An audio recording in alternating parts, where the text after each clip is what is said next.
Até tem umas perguntas sobre isso. A gente abriu uma caixa no Instagram e você falou da Prefeitura de São Paulo. E isso é um negócio muito mais local, né? Mas o pessoal da Prefeitura sempre lembra que você falou que não ia largar a Prefeitura para disputar o governo estadual. E largou. O pessoal falou, poxa, o Dória quebrou a promessa. E na hora da eleição para governador, você fez até falando da dobradinha Bolsodória. O pessoal cobra muito isso hoje. Então você vê que o teu apoio naquela época ao Bolsonaro acabou se mostrando equivocado. Foi. Eu não tenho compromisso com erro. Bruno, todos nós erramos, ou não? Você conhece alguém que acertou a vida Sim, inteira? com certeza. Malu, você conhece? Não. Não tem. Nem vou perguntar de vocês, porque eu sei. As pessoas acertam e erram. Eu errei. Como muitas outras pessoas também erraram naquele momento. Eu não queria a volta do PT de jeito nenhum. Nem com Fernando Haddad, nem com ninguém.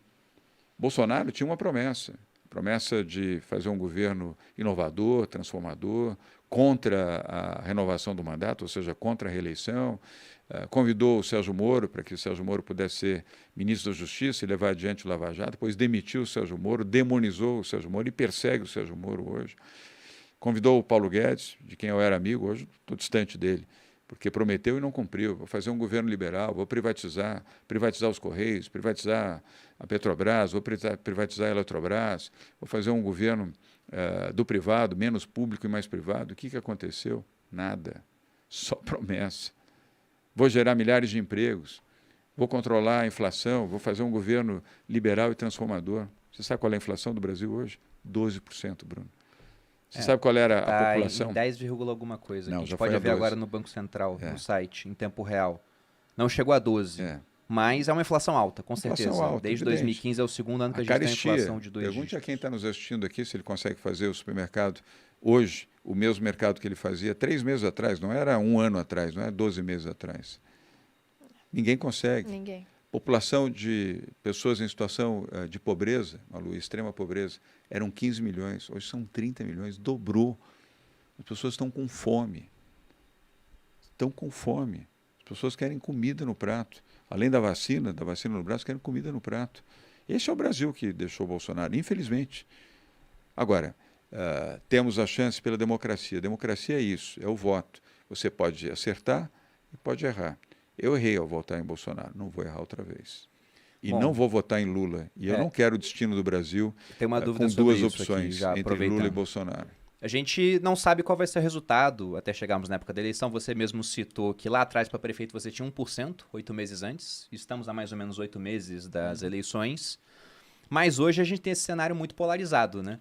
O pessoal Bolsonaro, o pessoal Lula, alguns querendo a terceira via, mas nas pesquisas o pessoal aparece com pouca expressão. Os candidatos que teriam uma terceira via. Você, o Moro, por exemplo, e outros candidatos que possam vir a surgir. Caso você não consiga ir para um segundo turno, você apoiaria alguém? Claro. Primeiro, eu sou brasileiro, eu quero o bem do Brasil. Mas aí veja, num segundo turno entre Bolsonaro Lula e Bolsonaro, Lula. não vai acontecer. Eu não quero esse pesadelo. Você acha que não vai acontecer? Não vai. Eu não quero esse pesadelo para o Brasil. Esse é o pior desastre que pode haver para o Brasil. É você ter um extremista de esquerda disputando com um extremista de direita. Bruno, hoje, nós estamos com quase 653 mil mortos no Brasil. Faz uma imagem, são 653 mil mortos no Brasil pela pandemia. Metade, Malu, podiam estar vivos se nós tivéssemos iniciado a vacinação em setembro de 2020, quando nós já tínhamos a vacina aqui. Nós trouxemos a vacina, o Butantan e o governo de São Paulo. 10 milhões de doses, passou setembro, passou outubro, passou novembro, passou dezembro. Só conseguimos, e graças ao apoio do Supremo Tribunal Federal, do Tribunal de Contas da União, de um esforço que nós fizemos junto à Anvisa para obter a aprovação da vacina, para começar a vacinar em janeiro. E o governo não tinha vacina.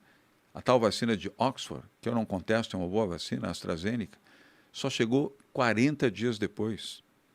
O então ministro da Saúde, Eduardo Pazuello, falava em vacinar em abril.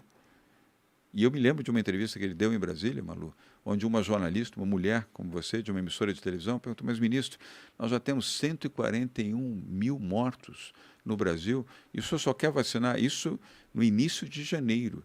E o senhor só quer iniciar a vacinação em abril? E sabe o que ele respondeu, Bruno? Pressa para quê? Nós já tínhamos 141 mil mortos naquele momento. Se tivéssemos iniciado a vacinação antes, teríamos salvo muitas vidas.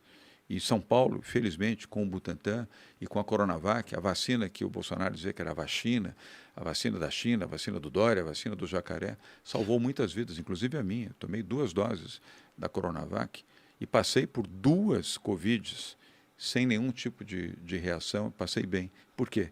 Porque tomei a vacina. E milhões de outros brasileiros também tomaram a vacina e foram salvos.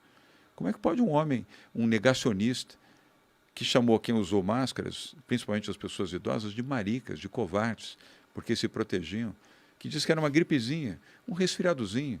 4 mil vão morrer. O que são 4 mil pessoas? Como se 4 mil vidas não importassem. Morreram 652.700 brasileiros. A economia foi para o chão. Quem liquidou a economia do Brasil foi a pandemia. Não foi quarentena, não foram as medidas que governadores em todo o Brasil tiveram que fazer para proteger as pessoas. Então você considera que o lockdown, por exemplo, foi necessário, o lockdown aqui em São Paulo? São Paulo não fez lockdown. Lockdown era o fechamento total da economia. Aliás, nenhum estado brasileiro fez lockdown. Nós fizemos quarentena, diferente. Assim como os demais estados brasileiros. E salvamos vidas. Aqui em São Paulo, 74% da economia se manteve aberto. 26% teve que fechar para salvar vidas. Mas como Bruno, que a gente sabe que salva essas vidas, entendeu? Esse é o meu questionamento, porque alguns países não adotaram medidas tão severas. Por mais que o Brasil não tenha feito esse lockdown, por exemplo, a Suécia. É um caso. Mas você viu o que aconteceu com a Suécia? Em que sentido? Porque eu vejo vejo lockdown teve uma reversão maneira. E teve um índice de mortes elevadíssimo, porque achou que a pandemia, como o Bolsonaro, talvez não por negacionismo, mas por má informação ou por descuidar da atenção em relação à ciência sueca, que, aliás, a Suécia é o país do Prêmio Nobel, relegou a pandemia e aumentou o número de mortes. A Suécia foi o país da União Europeia com o maior número de mortes por 100 mil habitantes, exatamente porque negou as medidas acautelatórias e as medidas de quarentena. Errou feio e depois teve que voltar atrás. Isso eu conheço bem, essa história eu conheço bem, porque para respeitar a ciência, respeitar a medicina, Bruno, eu tive que ouvi-los. E eu tenho a inteligência... Vendo as mortes por milhão aqui em São Paulo, como é que ficou São Paulo comparado aos outros estados do Brasil? São Paulo é o estado que mais vacina no Brasil. Nós protegemos... Não vacina, mas o número de mortes. Não. Realmente, em São Paulo você foi um dos primeiros milhões de habitantes, a comprar Bruno. Não, mas é mortes por milhão. Então, tanto faz se a gente tem 46 e no outro tem... A morte por milhão aqui em São Paulo, nós tivemos aqui um índice... Todo índice de morte é triste. Não dá para você comemorar índice de morte. Você tem que chorar índice de morte. O que nós poderíamos ter tido é salvado mais vidas se tivéssemos vacinado mais cedo as pessoas. Assim como agora, as pessoas estão vacinando os seus filhos e ainda bem que estão vacinando. Aliás, se você tem filho de 5 a 11 anos e ainda não levou o seu filho para vacinar, leve o seu filho para vacinar. Uma dose da vacina, são 2 para cada criança. Uma dose já salva uma criança do risco de morte diante da Covid, porque a capacidade de imunização de uma criança é muito maior do que de um adulto. Então, leve para vacinar. Só há um caminho, é você ter a vacina. E quem não tomou a segunda dose, tomar. Ainda há muitas pessoas que não tomaram a segunda dose, Bruno. E muitas pessoas de idade que não tomaram a terceira dose, que é a dose de reforço, e precisam tomar.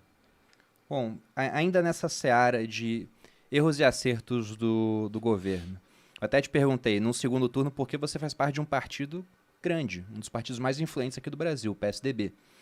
Então, você não apoiaria nenhum dos dois, nem Lula, nem Bolsonaro? Não há a menor hipótese de fazer isso. E eu torço para que o Brasil tenha outras opções. Não estou falando de mim, estou falando para que tenhamos na terceira via uma outra opção. Desastre para o Brasil ter Lula ou Bolsonaro.